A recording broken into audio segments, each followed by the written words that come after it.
Good afternoon, everyone, and welcome to my application presentation. I'm going to be going over Chapter 5, Attitudes, Functions, and Consequences. I hope this recap helps you study for the exam and helps you remember the chapter material. The main theory that this chapter talks about is the functional theory.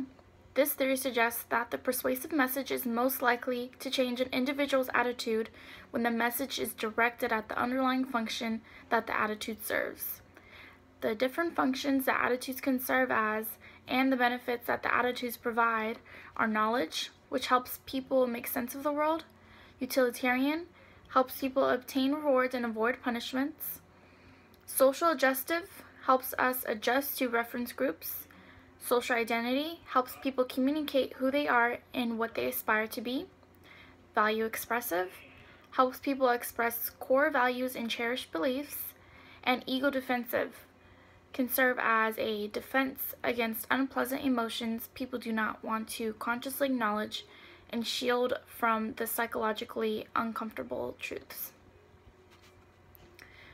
Now that I've explained a little bit about the different functions that attitudes can serve as, I'm going to relate the functional theory to a story of mine from when I went to field training this past summer.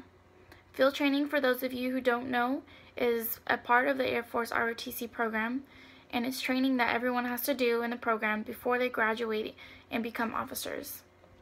So we were at Camp Shelby in Mississippi, where it gets extremely hot in the summers.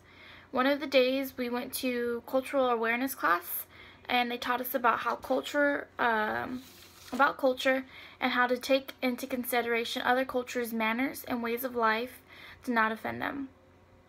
So one hot and early morning, after we had already ran 4 miles for the day, had breakfast, showered, and changed into our ABUs, we took a bus to Al Jaffa, which is a staged town on base that looks like it could be in the middle of Iraq or Iran. This is just all for training purposes, but is taken very seriously because no matter what job you have in the military, you still might find yourself going overseas to help fight the war.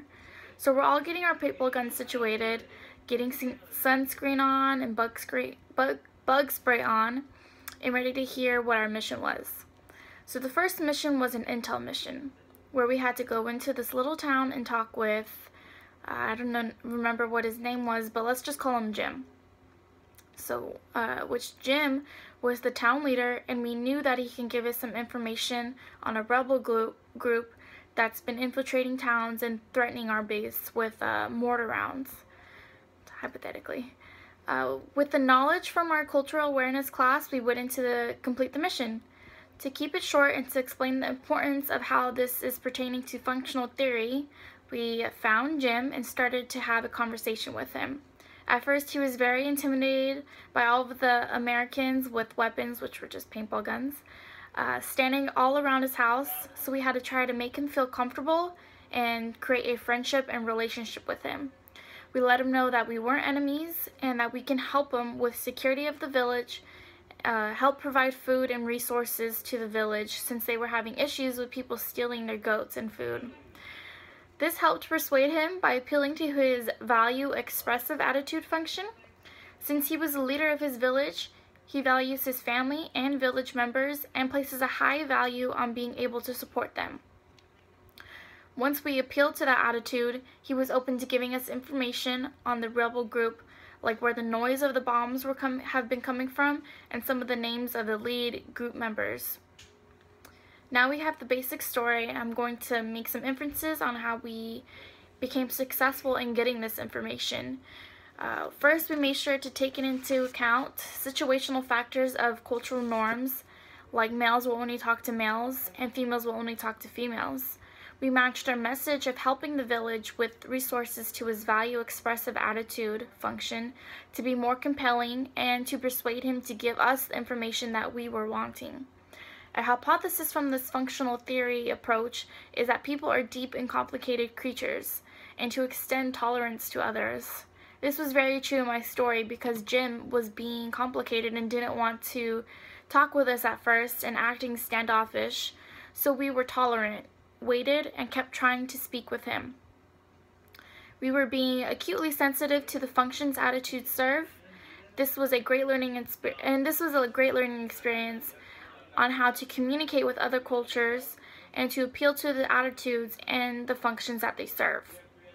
Now that I have made some inferences and talked about hypotheses of the functional theory, we can also apply this to other situations, like trying to persuade your parents to let you go out to parties, like when you were in high school. By appealing to the value expressive attitude of my safety, telling them that I won't be driving if I'm drinking and that I'm going to be staying the night at a friend's house if I can't drive myself home, ensuring that I stay safe. In conclusion, the functional theory relates to my experience during field training and helped us be successful in creating a relationship with local townspeople, Jim, and in turn got the intelligence that we needed to ensure our base's safety. This has helped us gain a new way of looking at the experience by taking other attitudes into account when trying to persuade them instead of just formulating our own plan to try and persuade people. You have to know your audience and know what's important to them in order for our messages to be more powerful in persuasion. I hope this has helped gain a little bit more insights into the functional theory and different functions that attitudes can play.